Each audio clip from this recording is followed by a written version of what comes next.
Πού είναι η Αγγλία? Αγγλία, πολύ ωραία. Η Αγγλία... Εδώ! Δείξε πού είναι η Αγγλία. Πού είναι η Αγγλία?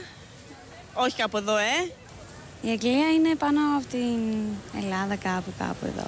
Η Αγγλία, αυτό δεν πολύ θυμάμαι, να σου πω την αλήθεια. Η Αγγλία είναι... Κάτσε μωρέ. Εδώ δεν είναι. Υπόδειξε μου πού είναι η Αγγλία.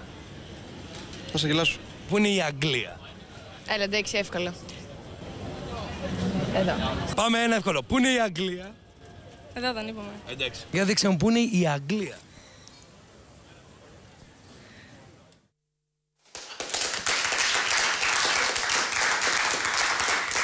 Επειδή πολλοί μπορεί να αναρωτιέστε, να σας πούμε ότι αυτοί δεν ήταν οι ελάχιστοι σε σχέση με τους πάρα πολλούς που ήξεραν. Είναι οι πολλοί σε σχέση με τους πολύ λίγους που ήξεραν που είναι η Αγγλία, που είναι η Μεγάλη Βρετανία, ότι είναι νησί, άρα ότι βρέχεται από θάλασσα και όλα αυτά. Νησί είναι μόνο όπου κάνεις μπάνιο, τελεία. Σωστό.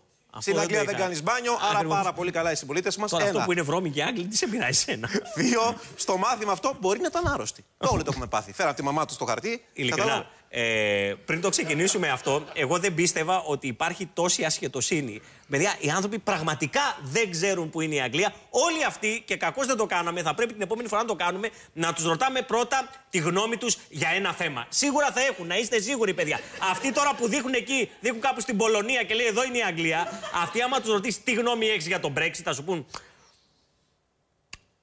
πρέπει να μείνουν. Αλλά δεν ξέρουν ακριβώς ποιοι.